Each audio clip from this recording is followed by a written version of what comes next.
more than anything, I'm proud of myself. You are proud of yourself.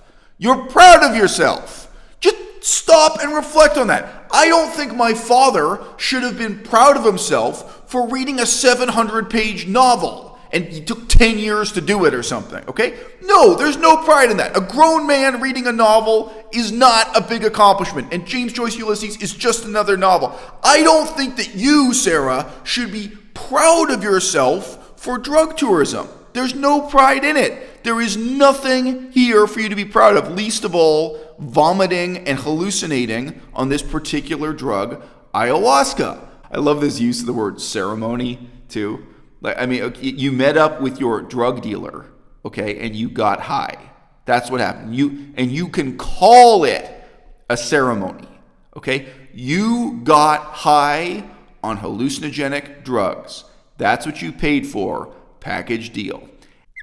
If a crackhead refers to crack as medicine, how seriously do you take that? If someone who huffs glue refers to the glue as medicine, how seriously do you take that? If an alcoholic refers to whiskey as medicine, how seriously do you take that? Guess what, guys? You can hallucinate if you just drink enough vodka.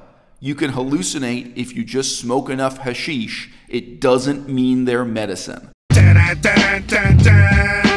A lot of people endure unbelievable misery their whole lives long, and they're looking for something. They're looking for something to make them feel better. They're looking for something to give their life a sense of meaning, direction, purpose, optimism. Okay. I can relate. I also have a human heart, but my message here is, if you're looking for something, make sure it's something that doesn't cause brain damage.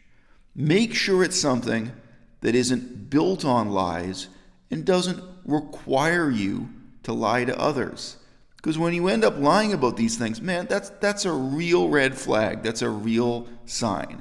When you got people coming on the internet claiming they're sober, lying to themselves and lying to others about their sobriety, the fact that you're lying about it is almost as powerful an indicator as the fact that you're giving yourself brain damage for it. And then point 3, you really got to watch out for false claims about philosophical profundity about these things in your life. Even if we weren't talking about a hallucinogenic drug, whether you're talking about a religion or a book, be it fiction or nonfiction, dude, if you meet someone who says that they found the meaning of life in Star Wars or Lord of the Rings or in a video game, have you ever had one of those conversations where someone tries to tell you that they found the meaning of life playing a 16-bit video game, and you're like, dude, I don't care what the fuck you're about to tell me next. Whatever was in that video game, it's not that meaningful. It's not that profound. Can we have a moment of recognition that any supposedly profound truth you are going to claim to have discovered through the use of hallucinogenic drugs, it is going to be on the same level as a glue huffer telling you about the profundity he discovered through huffing glue, or somebody who suffered a concussion in a car accident telling you about a profound realization they had in moments of delirious dementia, of hallucinating because they had a concussion in a car accident. Stop lying to yourself and stop lying to others about the profundity of these things. Guys, I'm going to throw in a really quick example of something that is in no way related to drugs. My father lied about reading the novel Ulysses by James Joyce for damn near 10 years. All right? I didn't count the number of years, but he was lying about this before I started high school and all the way through to my finishing university. And it's just nobody else put him in check on this. And I can remember saying to him a couple times, when I was in university, are you still bragging about reading a novel? A novel, right? This is not a work of philosophy. This is not a work of political history. This is a novel that high school kids read while they're still in high school. All right, and you are lying. You're lying to yourself and others that you're reading it. And I know you're not reading it because it doesn't take 8 years to read this novel. It's just not reasonable. And you're boasting about it like it's this huge accomplishment. Again, to me, this is really like comparable to the drug trip thing. Why would you be boasting about drug tourism? Why would you be boasting about flying to Costa Rica to get high on a hallucinogen? Why would anyone be boasting about cocaine, LSD, any of these drugs, right? You're boasting about reading this novel. I said to my father, you haven't even read it. Like, what? Have you been reading 1 page a day or less? Like, I know you're not actually reading this novel. So, me and my father, we really had like zero communication for about 10 years, almost zero communication, right? At the end of that time, so there's like a 10-year gap, I said to him straight to his fucking face, I was like, oh yeah, how about Ulysses by James Joyce? When he finally read the novel, and I wonder if I guilt-tripped him into it, because I pointed out he'd been bragging to people about having read this novel for so many years. Are you finally going to read it? He had nothing to say. It's not that meaningful. It's just a novel. It's just a hit novel. Star Wars is just a hit movie. Lord of the Rings is just pulp fiction. I mean, get over it, okay? Getting high and hallucinating is just that. People come on the internet, people come on social media, and they promote this stuff, they propound this stuff, they lie to themselves, they lie to others, they have no interest in the scientific reality of brain damage, of what are the effects in the brain that bring about this hallucination, right? And they ascribe to it this kind of false philosophical profundity. I can't wait to be home and see how the lessons I've learned impact my day-to-day. Okay, you wouldn't feel some humility about that? You wouldn't feel some sense of shame? What if this drug tourism really did impact your day-to-day life? Wouldn't that be sad? Wouldn't you have to look back on that with regret? Like, wow, I changed my day-to-day life, but on the basis of a drug trip, on the basis of something that is no better than huffing glue, getting a concussion, or coming down with tropical fever. Guys, I used to live in the tropics. Trust me, tropical fever causes hallucinations no better and no worse than taking these drugs. That's all you're doing is inducing illness. You're making yourself sick to experience a mental state that comes about with a whole wide range of infections, okay? A whole wide range of illnesses. Because you have no shame. Oh, wouldn't that be great for you to have these lessons taught to you by a drug trip? My relationship with cooking feels totally renewed after a long time wondering if I even wanted to keep making food-related content. Maybe you should take a good long look at how meaningful or how meaningless your life is. Because, you know what? Maybe you had a solid intuition there. Maybe you were suspecting that there's something more to life than uploading these banal, meaningless cooking videos. And no. You took a vacation and you got high on drugs, and now you're reassured that this is something really meaningful to do with life. What a self-serving delusion. Boy, you sure got what you paid for signing up for that drug trip. More than anything, I'm proud of myself. You are proud of yourself. You're proud of yourself.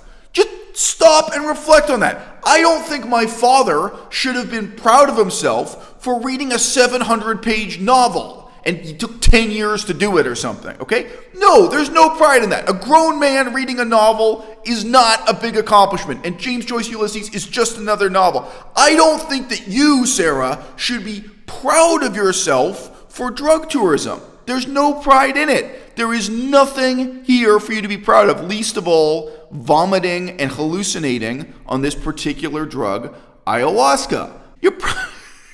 I'm proud of myself for coming to a strange new place alone, going to all the events and talking to new people every day.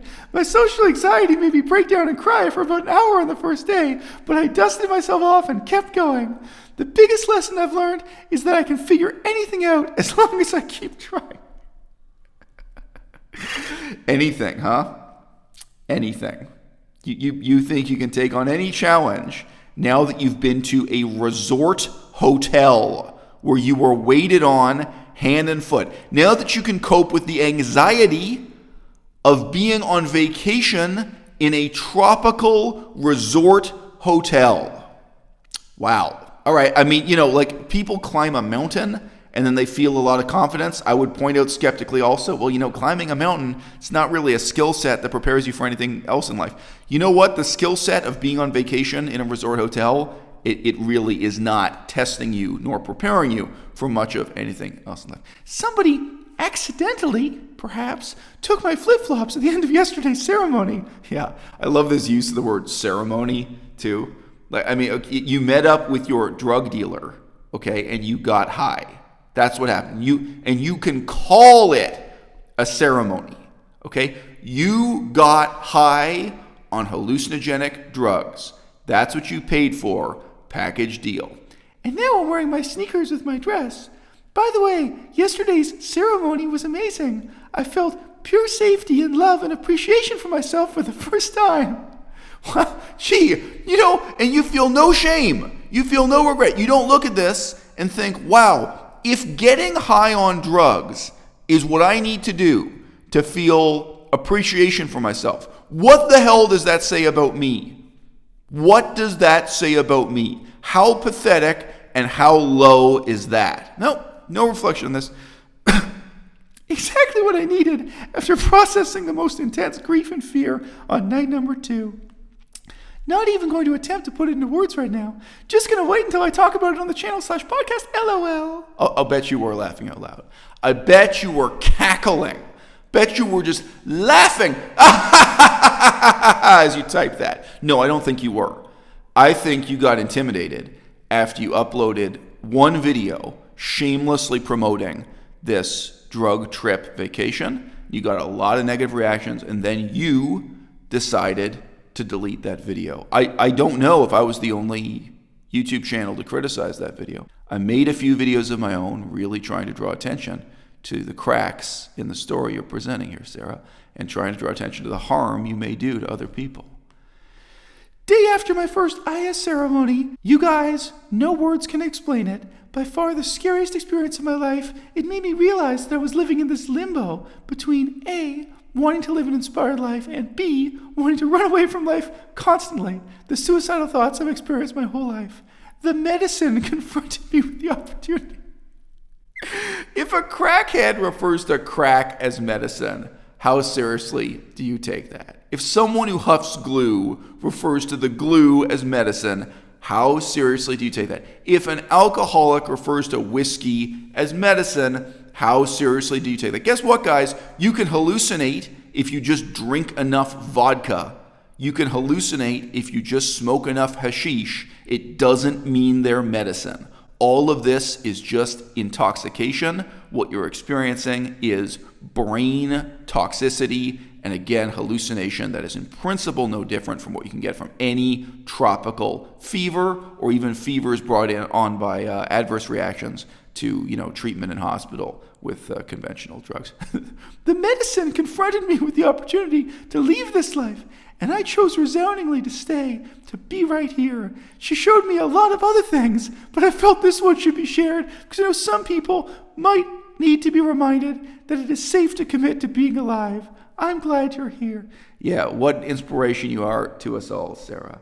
I see this again and again. There's another guy with a YouTube channel called London Real, and he talks about sobriety, and he talks about his history of drug addiction, but he is still a crackhead in every meaningful sense, and he is still out propounding and encouraging people to use this same hallucinogenic drug, ayahuasca. There's another guy, CG Kid, I'm going to play you a clip right now. He says he's sober.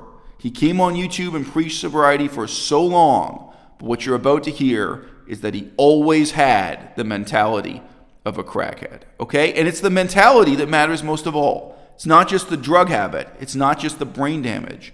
It's the set of lies that go along with the brain damage. It's the fact that you're lying to yourself and others about it, both on that practical level of lying about what you're actually doing with your time, what you're doing with your money, where you're going, lying, saying that you're sober when you're not, but then the deeper lies also of ascribing false philosophical profundity to what is no more and no less than a drug trip. I mean, really, people like to disrespect my crew, but the fact is that you know my name and I don't know you. And then I got hit with pretty much an existential crisis, because in my last 3 videos, I did say I was 6.5 years sober in the beginning. And that lie harmed me more than, and I don't think it really harmed anybody else. And those videos weren't really recovery videos. It was like, one was an interview, a documentary with other people, and a weed addiction Q&A. But at the same time, I felt really horrible about the fact that I lied.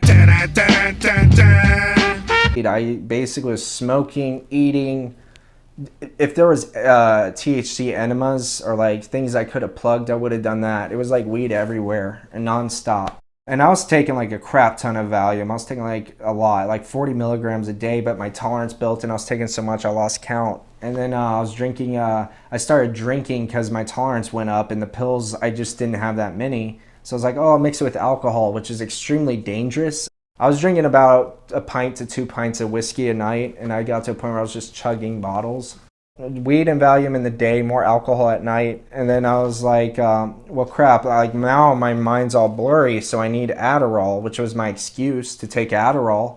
So then I think, oh, I need DXM, like that would be therapeutic for my depression, and I had access to it. I failed 2 of my classes. I didn't even show up for 2 of the tests.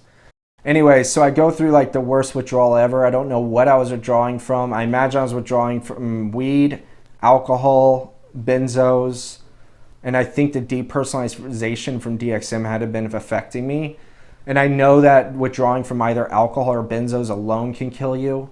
And then I got hit with pretty much an existential crisis, because in my last 3 videos, I did say I was 6.5 years sober in the beginning.